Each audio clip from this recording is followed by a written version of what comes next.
government, just look at what they do. Can't trust the media, they're all full of lies. Once you know a little bit, all hope in you dies. Live free or die. Live free or die. Live free or die. Welcome to another exciting edition of Hardfire TV. My name is Cameron Weber. I'm an economist and historian and the producer of Hardfire Media. Thank you for watching.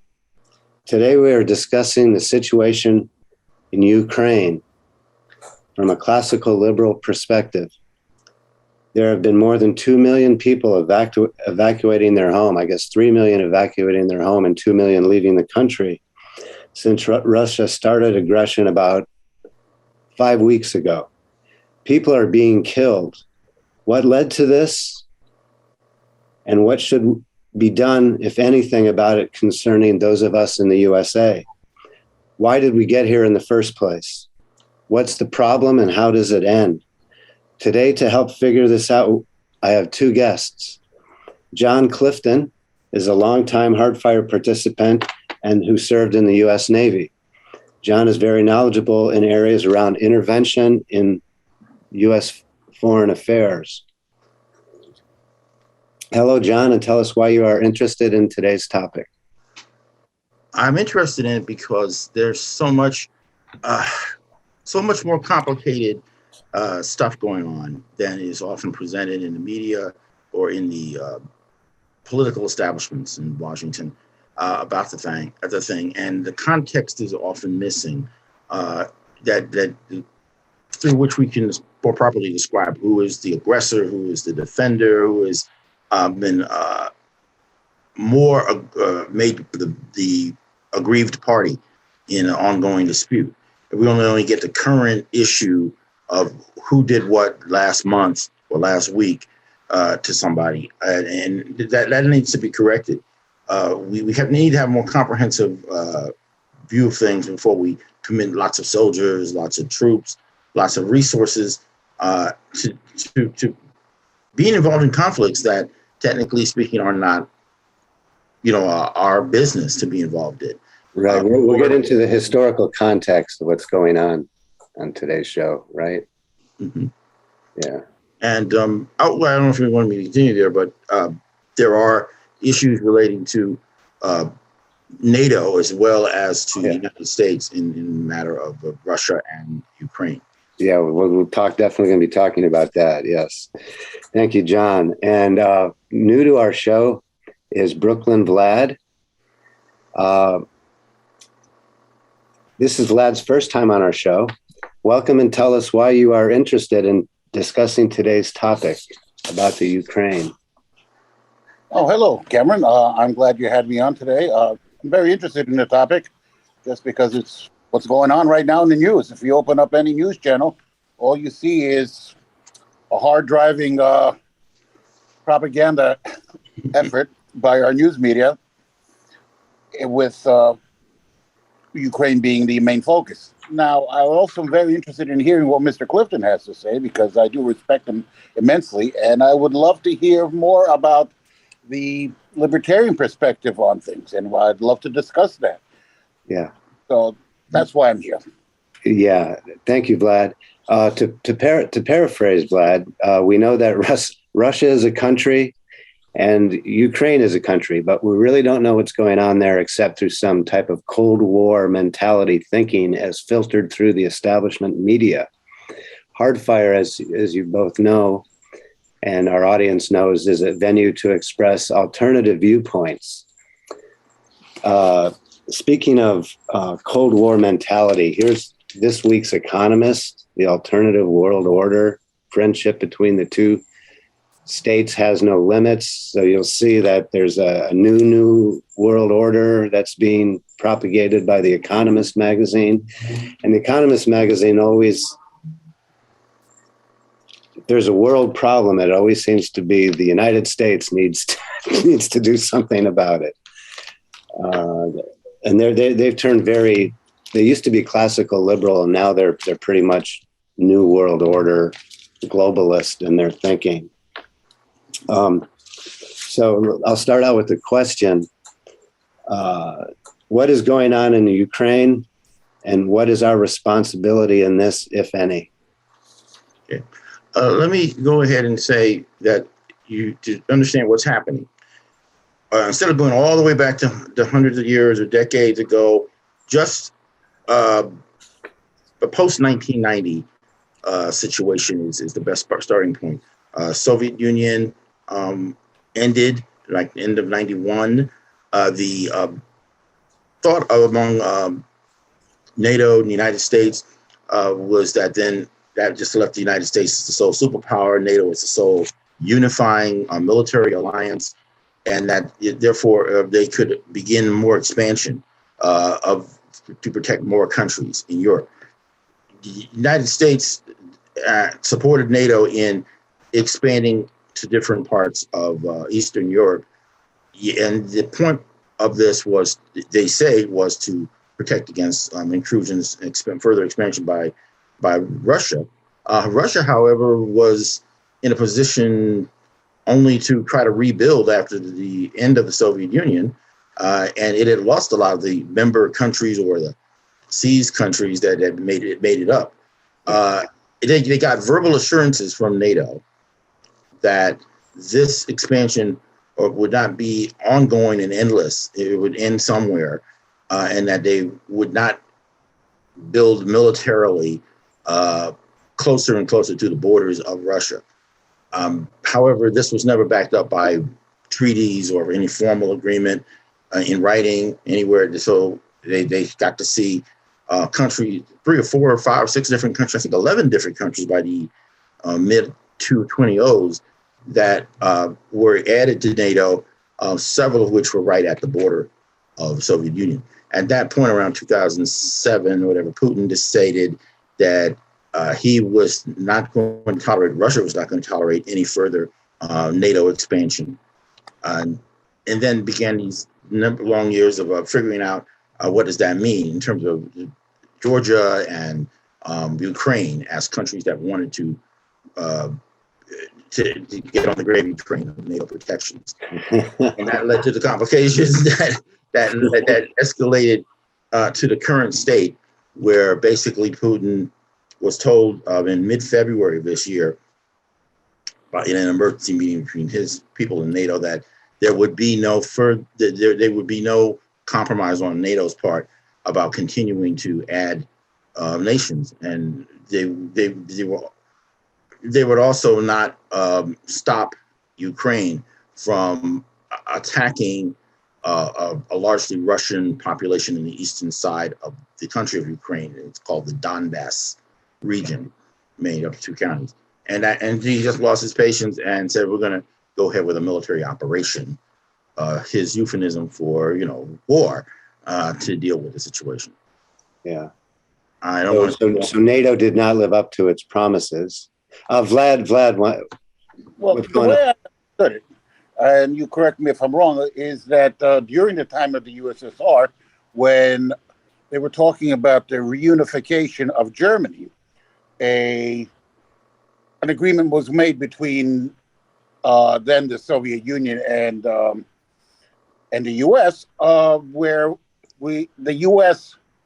would and the Soviet Union would allow the reunification of Germany as long as NATO didn't expand anything from its then borders, which at that point NATO did expand. It went into the Baltic countries afterwards. So it kind of reneged on the deal that was made. Yep. That's the way I understand it. Right. Okay. So back to NATO. I guess we're saying NATO, which is the United States. I mean, the United States is a majority funder, and we've got troops everywhere there. And so my question is, why didn't NATO, which was supposed to purposely exclude Russia and provide a unifying cover against the Soviet Union, why didn't NATO disappear?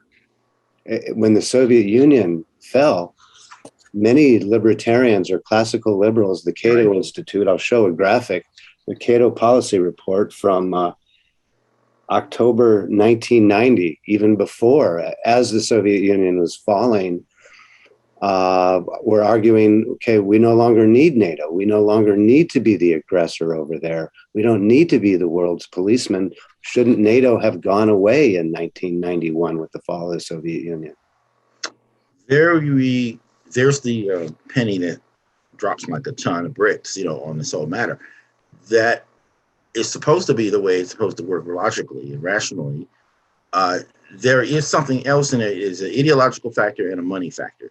The ideological factor is what we would call the people who believe in a neoliberal new world order, where it falls under a specific set of rules about how countries are supposed to behave. There was writers like Francis Fukuyama, who wrote a book called The End of History in the 90s, saying that that is the only order that now exists, now that there's no more Soviet Union. Yeah. The problem being the people who promulgated want it to be a one-way operation where they say you jump and everybody else in the world says how high. All the rules are going to be promulgated from one or two central sources: NATO, the UN, the IMF, and the World Bank. Right.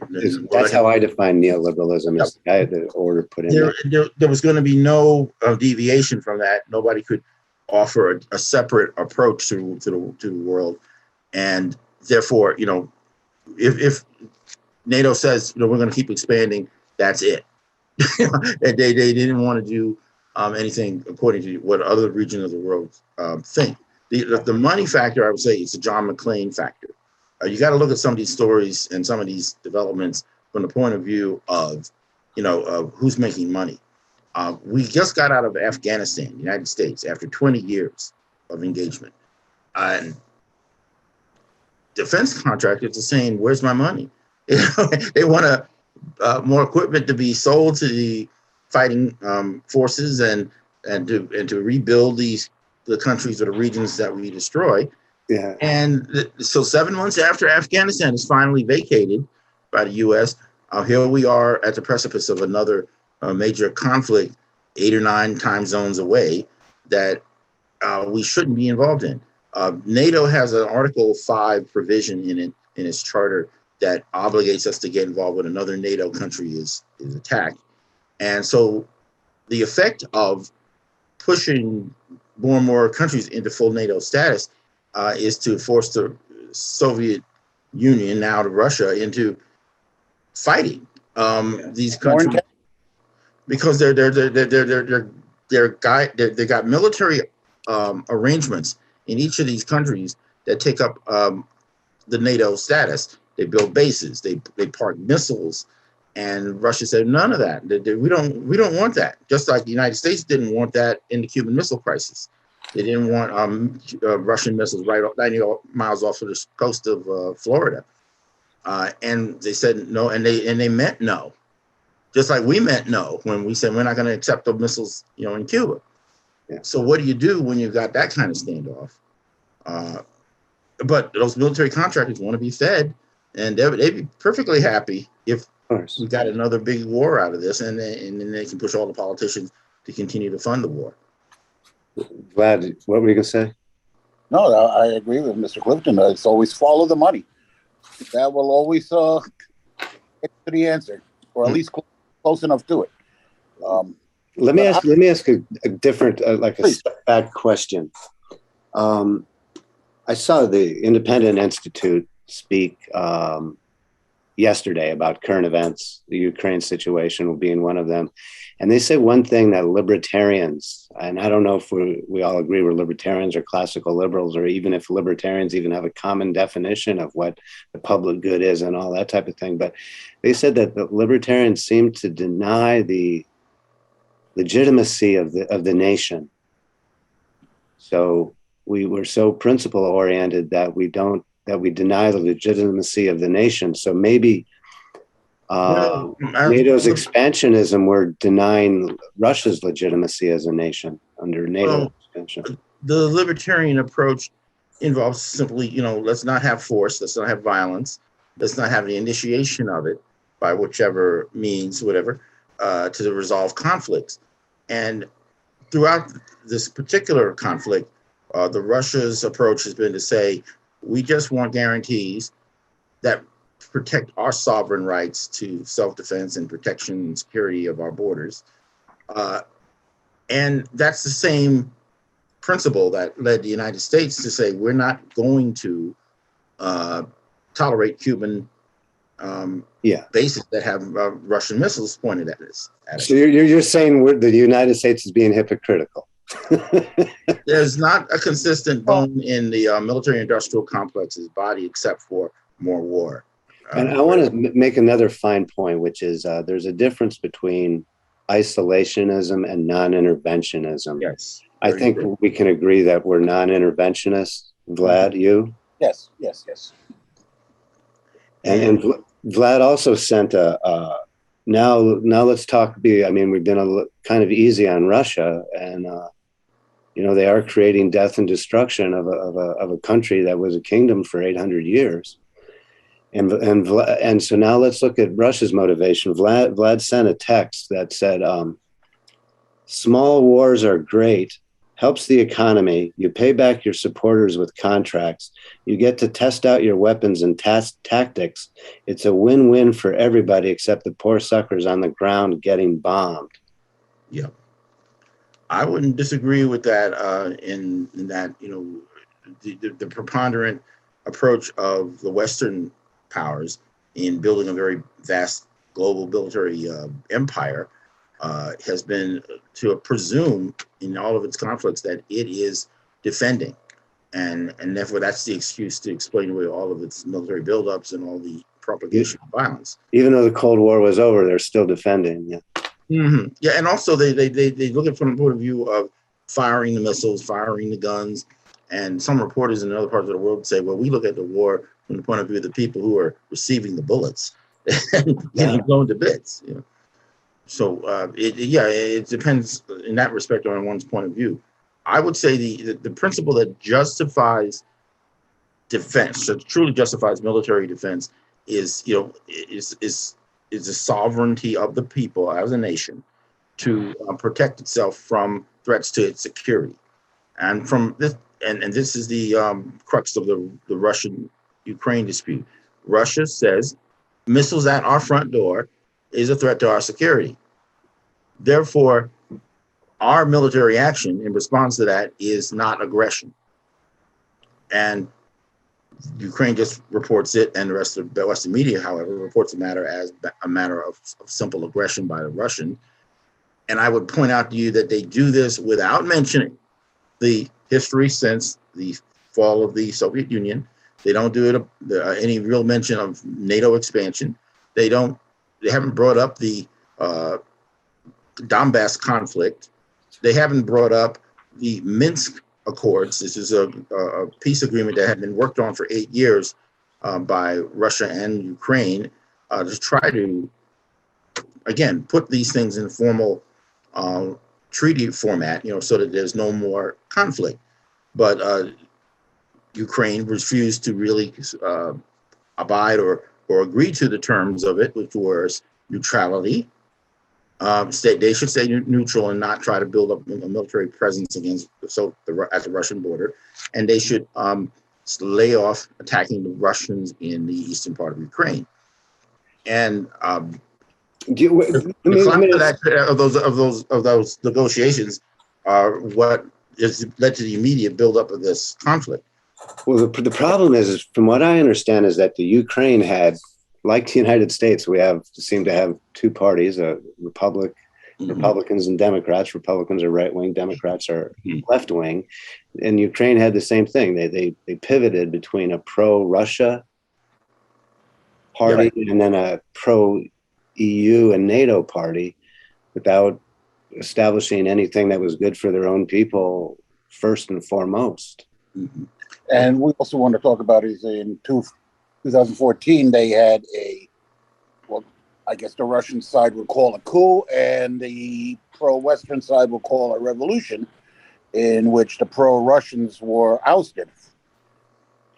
Right. So also a backdrop of what we want to talk about in the historical context. In 2014, yes, there was a the EU wanted to sign a trade agreement with the then current president of the Ukraine, but then the then president of the Ukraine was pro-Russian, so didn't want to anger Russia, so they refused to sign the agreement. And then from what I understand, and I don't think this is unknown, is that the CIA attempted and executed a coup d'etat to put a pro-Western president in the Ukraine. That was the process called the Color Revolution, where you have organizations that are not governments, but they call themselves NGOs. And I mean, we did the same thing in Iran. Yeah. Why is it? I mean, it's common knowledge, right, that the CIA did the coup d'etat. Vlad, is that common knowledge to you or no? You know what? I don't know enough about it. But what I'm seeing right now is another talking about historical terminology is what the Russians are doing is what we did in Iraq, is in looking for a regime change. Yeah. Maybe that's what's going on now. Trying to take over the entire Ukraine. They seem to have gotten a lot of territory where they have Russian-speaking people already. But I think that what they really want to do is have a revert back to the old system pre-2014. And that they are not seemingly able to do. Vlad, let me ask you a question culturally. So do you think that, the French and the English fought all the time, their language was different, and then the Germans, do you think that there's cultural differences between the Ukraine people and the Russian people, that the Russian people would tend towards the Russian side of the East-West conflict, and then the Ukrainian speakers would tend toward the Western side of the us versus them conflict? Well, I'm not Ukrainian, so I can't really speak it or Russian, to be honest with you. But my limited circle of friends and people, acquaintances I know, is that the Ukrainians feel very independent of Russia. Now, right. Slavic people, they have a language that's similar, but it's not the same thing. Yeah, right. Once you have your own language, you have your own culture, like Poland, right? And Poland, by the way, in my little historical research on before I came to the show, controlled a lot of Ukraine for a lot of its history. Yeah, so right. You have a hodgepodge of historical claims from that part of the world. Yeah, right. Yeah, I want to add two other complications to all this. Please. One is, in most of these conflicts around the world where we've been involved in intervention after intervention or color revolution, whatever, we end up fighting a major power through a local proxy. We end up, saying we're fighting ISIS in Syria, but it's really Russian. Our real goal is to stop Russian encroachment and influence in that area and regime change of the guy running Syria and so on. But in this particular case, if this escalates, this conflict, it's going to be a direct confrontation between the United States and Russia, yes, which is something we haven't seen in previous examples of intervention in the last few generations. Nor in the Cold War. Yeah, we don't want that. We really don't. And the other issue is, again, the money issue, the John McCain issue. There's a lot of people who, from the Western democracies and politicians' sons, Pelosi's son, Hunter's Biden, which is Biden's son, George Bush's son, who have been milking the Ukraine for money by getting cozy jobs because of their connection politically. And this is one of the things that's at risk if Ukraine falls to Russia, or Russia succeeds in its goals of possibly just taking a couple of segments away from Ukraine. They lose their ability to make money out of Ukraine, which is the whole point behind a lot of these controversies and scandals regarding Russian or United States intervention in that country financially. Yeah, a lot of that intervention is through quote unquote foreign aid, which is just a form of bribery, I've done some research on this, which just keeps corrupt people in power. The foreign aid. Do what we say, and you'll get your foreign aid. Yep. And if you don't do, we say, you know, we'll yank the billion, which is what Vice President Biden said at a certain point, because he didn't want his son investigated by their attorney general, you know, or the equivalent.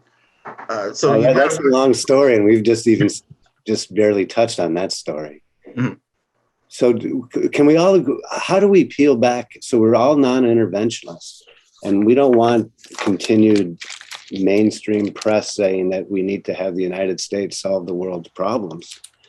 I mean, how can we become a Sweden or an Austria where we don't have to solve the world's problems and we can be non-interventionist and not have $30 trillion in debt and a devaluing dollar due to money printing and high inflation, and we were like the 70s. It's like the start of the Cold War again or something.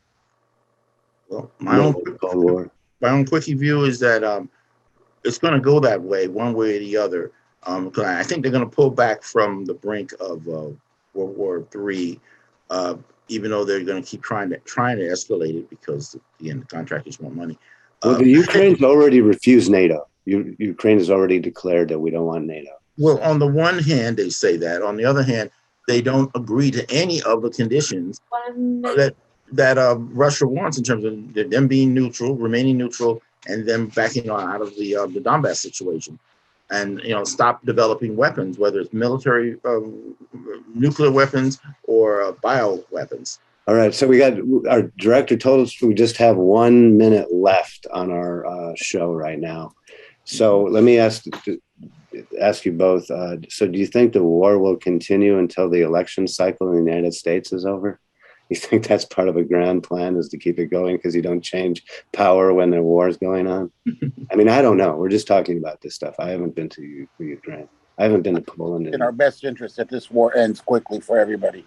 Yeah. Mostly for the people who are suffering, but this is it could only go bad if any kind of intervention happens, and we don't need it. And I will give Biden some credit on this, that he has steadfastly trying to keep us out of it. Showed some restraint. He's trying to keep us out of it, even with the media beating the war drums. I mean, the media is already at war, as far as I can tell. At least ours is. Probably theirs is too. Yep. The other direction this can take is that Russia will counter all the economic sanctions and restrictions that the West is putting on them, and effectively divorce itself and by doing so, divorce China and India, which will side with Russia, such that they're already trading in the Russian ruble, and the Russian ruble has gone up in value while the dollar has gone down. But we're definitely not going to be solving the world's problems now, but we've all agreed that we should not intervene. And our first motive, we should have done nothing and done nothing a lot sooner. We should have gotten rid of NATO when the Cold War was over, because that was us versus them. Yes, I agree. Okay. Vladimir, thank you for coming on the show. John, thank you for coming on the show.